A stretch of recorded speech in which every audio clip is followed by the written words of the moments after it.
In a shocking revelation, disgraced former FBI lawyer James Baker was apparently general counsel at Twitter, suppressing the Hunter Biden laptop story and the Twitter files. We learned this yesterday. A new release was supposed to happen. Something was jamming it up. And then all of a sudden, we were shocked to discover that this guy who was deeply involved in the Russiagate hoax and the Alpha Bank hoax, a guy who framed, or let's be careful here, presented a false story against Donald Trump, which led to his impeachment. This guy was working at Twitter, and he was vetting, i.e., going through any documents that would be given out to Matt Taibbi and Barry Weiss, effectively suppressing the story. Elon Musk fired this man. I want to start with the story. We've talked about it a couple weeks ago. Elon Musk, back in, I think, around 2008, he was, or sometime around then, was dealing with leaks coming out of, I believe it was Tesla. Somehow, everything that they were putting out, all these emails, kept getting to the press. So what did Elon Musk do? He sent out a company-wide email, basic information about something that may be happening. And then he waited. Eventually, the press got the email. Elon Musk immediately knew who the leaker was and fired the person. How? You see, the emails that were being sent out were not generic company-wide emails. They were individually sent emails. Somewhere in the email was a secret double space. Brilliant. The individual who was leaking assumed they had received a generic company-wide email, sent it to the press. Elon and his crew looked at the email and then saw a double space here on line 3, 5 words, and boom, that was the email sent to so-and-so. They were then able to locate this individual and fire him. Now, there's a lot of interesting speculation as to how this happened. And I'll talk to you about who James Baker is first. We did talk about it a bit last night on IRL. But I want to point out a very interesting idea. These Twitter files on the suppression of the Hunter Biden story were supposed to go out to Matt Taibbi and Barry Weiss and were being held up. But what information was being held up? Apparently, in the reporting, Elon Musk says there's evidence the government was directly involved. Matt Taibbi says, I've seen no evidence the government was directly involved.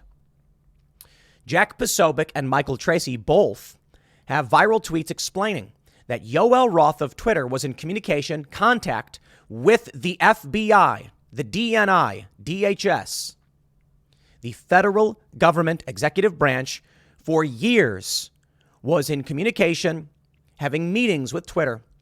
In 2020, Yoel Roth was explicitly told to expect hacked materials, and it would relate to Hunter Biden. For them, it was a problem. The material wasn't hacked. They couldn't prove that it was, and in no way did it violate any policies, so they just lied. Mark Zuckerberg said something similar. The FBI apparently had the laptop, evidence against Joe and Hunter Biden, both, and others, for I believe about a year before this, and they did nothing except go and try and suppress the story. Now, how is it that information did not get out to the public in the initial release?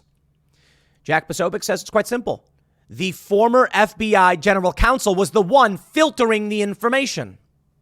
So perhaps Elon Musk knew this. Perhaps he simply forgot this guy worked here, because he did know. It was an oversight. Or maybe Elon Musk wanted to see exactly what information would be withheld. Maybe he wanted to see if these documents, there's 1,000. Well, I'm just saying 1,000. Let's just say a hard number. Let's say 100. You give 100 documents to a guy. Then you wait. Then you contact Matt Taibbi and say, what did you receive? And you can see exactly what was being withheld. Not too dissimilar to what Elon Musk did with his tracking down the leakers story. The simple solution, I suppose, is that Elon just screwed up. He didn't realize this guy was here despite being warned about it.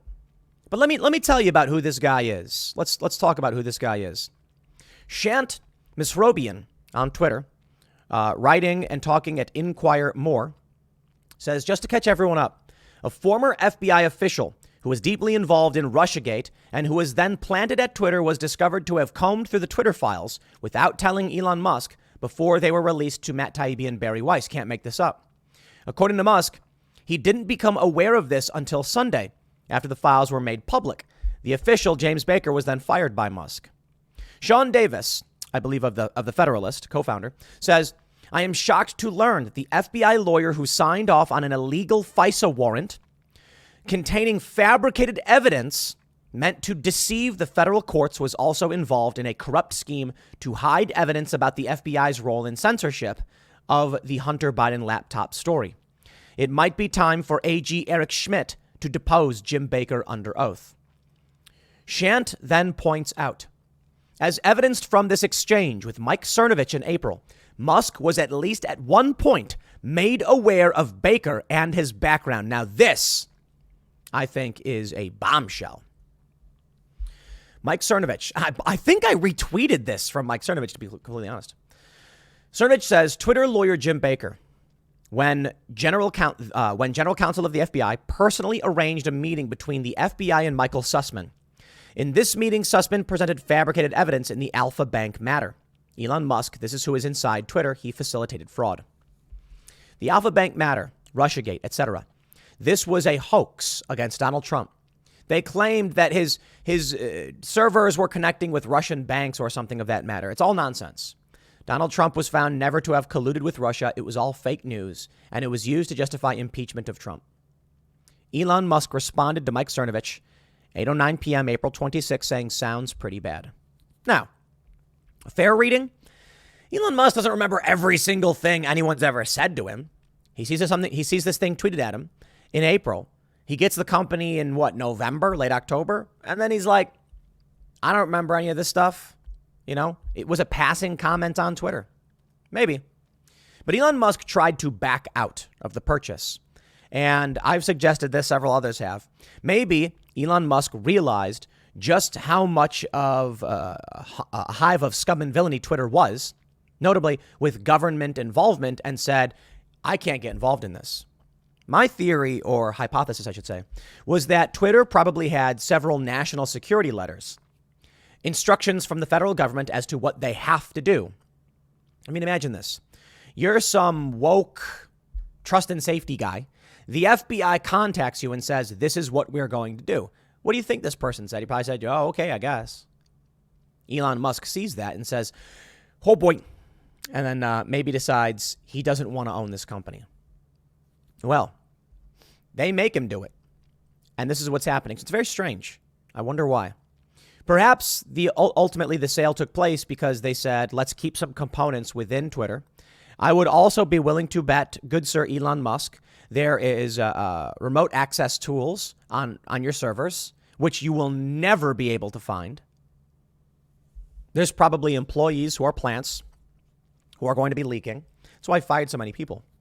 This is a daunting task for Elon. You are going to find, oh, look, he fired like half of people, then he fired a whole bunch more, and you still had this guy in there. Still had him. Some are expressing skepticism, Shant says, that Musk wasn't aware of all of this, but it's also not that hard to fathom. Motivated rogue employees can get away with a lot of large bureaucratic organization. You'll remember that the actual decision to censor the Hunter Biden laptop store was essentially made behind then CEO Jack Dorsey's back. According to the reporting from Matt Taibbi, Dorsey had to later clean up the mess, and he even apologized for the decision, saying it was a mistake while testifying before Congress. Perhaps. One person says, passive voice doing a lot of work with the was planted. Are you making a claim about FBI behavior? Michael, your response. Silly. You think that the guy who tried to frame or worked towards a hoax against former President Trump just arbitrarily gets hired at Twitter. 2018, Yoel Roth writes that the FEC, he's in contact with the FBI, the DHS, DNI, the Director of National Intelligence. And he gets forced out because of this scandal. And then he works at Twitter, who is still in regular communication with the FBI. Spare me. Now, of course, we can be pedantic and dig into the minutia of what words mean. That he didn't work for the FBI. The FBI is an organization, and as soon as he's fired, he's no longer FBI. Come on. A government actor who is seeking to subvert our democracy. It's a joke. I know we're a democratic republic. Constitutional republic with democratically elected officials. He's seeking to subvert the American way in our government. And then he goes and works for Twitter, where they're actively pursuing this stuff. How do you think the meetings began to take shape? Do you think the guy, the former general counsel of the FBI, didn't know the people he was talking to? When the FBI made contact with Twitter and said, hey, some hacked information's coming, they walked in the room and said, Jimmy, what up? Fist bump. They knew him. Of course they did. So, yeah, spare me. Jack Posobiec tweeted, this goes back to what I put out on Saturday. Yoel Roth had already publicly declared to the FEC that they censored the Hunter laptop at the guidance of the FBI. So why wasn't that in the Twitter files? Because Baker scrubbed it. That's why. You ready for the bombshell? Eliza Blue. Bruh. You had the whole ass FBI in old Twitter and you still didn't deal with the child abuse material problem at scale? Eliza. It was on purpose. Now it starts to get a whole lot darker, doesn't it? For years, there have been images, videos, and trafficking happening on Twitter. And many people were saying, why is this not being taken care of? Why not? It's even worse than you realize. Not only was it not being taken care of, there was former FBI working with Twitter. There were regular meetings between the DHS and Twitter, and they did not stop it. Now, I suppose the argument could be made from them that, well, it's a honeypot. They want to see who's posting it so they can go track them down. I don't believe you. Sorry. Yeah, there was a little old thing called Fast and Furious, where the U.S. federal government was providing weapons to the cartels. But it was to try and track where the weapons went. Those weapons were then used to kill U.S. personnel. Sorry, I don't believe you. I think y'all are just the bad guys. Elon Musk tweeted on December 2nd, tune in for episode 2 of the Twitter Files tomorrow. The next day said, looks like we need another day or so. That's when they discovered it was Jim Baker. Jack Dorsey chiming in saying, if the goal is transparency to build trust, why not just release everything without filter and let people judge for themselves, including all discussions around current and future actions? Make everything public now. I don't disagree. Some have suggested to just release the documents to WikiLeaks. I got to be honest with you. Matt Taibbi was an excellent choice. I question the choice of sending Bari Weiss files as well. I like Bari Weiss. I think her commentary and her, her editorial content is good. I think Bari is actually quite great, to be completely honest. But in terms of getting these documents out and having the story hit a grand slam, I don't know why Bari Weiss would be the choice. You know, Bari Weiss has a Substack. They write interesting things. They've had very interesting stories, very important stories, but not this kind of stuff. We need Matt Taibbi, I think, was the perfect choice for this. Matt is a living legend in terms of his reporting. He wrote about Victor Shokin and Burisma, how there were active investigations into Burisma when Joe Biden came to intervene and get the prosecutor fired. That's just one example of the things that Matt Taibbi has worked on. I think he does a great job. Bari Weiss wrote about the intellectual dark web. She writes about cultural stuff. No disrespect. Again, I think Bari Weiss is fantastic. I just think the Twitter Files probably needs to go to WikiLeaks, Matt Taibbi, Glenn Greenwald. I'm not the biggest fan of Glenn Greenwald either. I think Glenn's, look, I've criticized him in the past. I don't think anybody is above criticism. But I think even Glenn Greenwald would be a good choice for this. So Glenn starts talking. Let me read this thread. Matt Taibbi mentioned former FBI General Counsel James Baker was fired. Glenn says, it's been a bit difficult to maintain the U.S. security state had no role in Twitter's censorship regime when the General Counsel of the FBI, centrally involved in Russiagate and all sorts of politicized abuses, ended up as Twitter's Deputy General Counsel, with pause and everything. Barely a month ago, L.H. Fang and Ken Klippenstein published a batch of previously secret documents proving how centrally involved DHS is in big tech censorship schemes. Yoel admitted he met with them and FBI Weekly. None of this is in doubt. I want to give a special shout out to Ken Klippenstein. In response to the story that he published, I said it may be one of the most consequential stories of our generation. And then he responded with, I wrote the story and I don't even believe that. Oh, shut up, dude. It's so pathetic how like you did this great piece of journalism, but you're so desperate to suckle the toes of the woke cult that you can't just acknowledge revealing that the federal government was colluding with massive communication systems to suppress information in violation of the First Amendment is not one of the most massive scandals that we have seen in this country. Spare me, bro. You did great work. Accept it. The government had a portal. They could go into Twitter and Facebook, and he revealed that the portal was still live, and they could then go in and say, we want these things removed. That violates the Constitution to such an insane degree.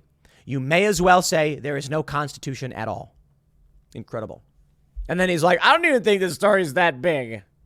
What's a bigger story? The Russiagate stuff being a hoax? None of that was real. They won Pulitzer Prizes for that fake news. But whatever, bro. This is politics, right? Glenn says, whenever Congress seeks to limit big tech's monopoly and censorship powers, all the same U.S. security state goons who spread the Russia disinformation lie about the Biden docs vocally object because online censorship is one of their key weapons. By now, the evidence is overwhelming that the U.S. security state is heavily involved in pressuring big tech to censor. Zuckerberg said this. Twitter execs admitted it. Tons of documents prove it. Only liberal journalists and Democrat functionaries try to put this in doubt. You nailed it, Glenn. I think Glenn would be a much better choice. Look, no disrespect. Again, I think Barry Weiss is fantastic. I think we just need like security apparatus reporters getting a hold of this information. Barry Weiss is more of a cultural reporter. So, sure, Barry. How about Glenn Greenwald? How about Alan Bakari over at Breitbart? Alan has uncovered a whole bunch of this stuff. Now, of course, I tweeted at Elon that Timcast would love to go through the Twitter files. I think it would be irresponsible of us not to make a formal request. I'm not going to cry about it, and I have no issue with them not sending us the documents or us not being involved in that process. I think Matt Taibbi was the perfect choice, hands down. WikiLeaks having the dump would probably be great. Glenn Greenwald would be another great choice. I think Matt Taibbi is probably the perfect choice because, look, Barry Weiss is viewed as somewhat partisan for her cultural reporting. Glenn Greenwald is as well. And because of Timcast IRL, so are we. There's no getting around it anymore, my friends. It is impossible. You either publish it or you don't. Let me send you over to our good friends over at Wikipedia. The Twitter files investigation. The article is being considered for deletion in accordance with Wikipedia's deletion policy. They basically say the files were largely ignored upon release and were considered a dud by some conservatives. Yeah, that's not true. While other conservatives said the documents confirmed Twitter's liberal bias and opposition to free speech, the files contained no bombshells and showed no government involvement in the laptop story, contradicting several conspiracy theories. Yeah, that's just absolutely not true. Well, I should say this was maybe because James Baker. Well, so now they should update this because the later revelations that James Baker, deputy counsel at Twitter, former FBI, was fired because he was vetting these documents. Previously general counsel. Wikipedia is basically saying, delete it. It's not a story. All these government journalists are coming out saying, there's no news here. This is nothing. This is a big nothing burger. Nothing burger. The DNC, the Democratic National Committee, had a direct pipeline to Twitter to remove content.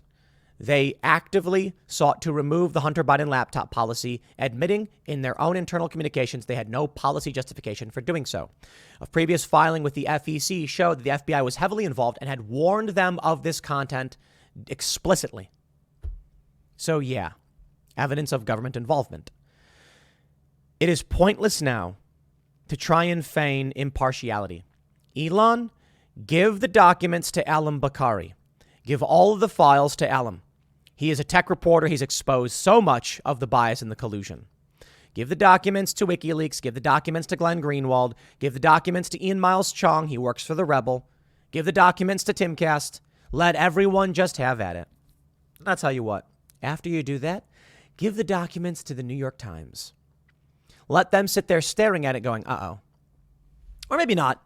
Maybe if you give it to the New York Times or one of these other outlets, they'll just alert the FBI. But I'm pretty sure they've got their pinkies and everything anyway. Just get the files out. The idea that you can expect any kind of perceivable impartiality is impossible. Elon tweeted, "The far left and the far right are mad at me." Sure, I guess. Who's the far right? Are you talking about people in support of Alex Jones? Come on. The far right. We believe in free speech. It's time to release all of the files. Slow rolling them is not going to be effective.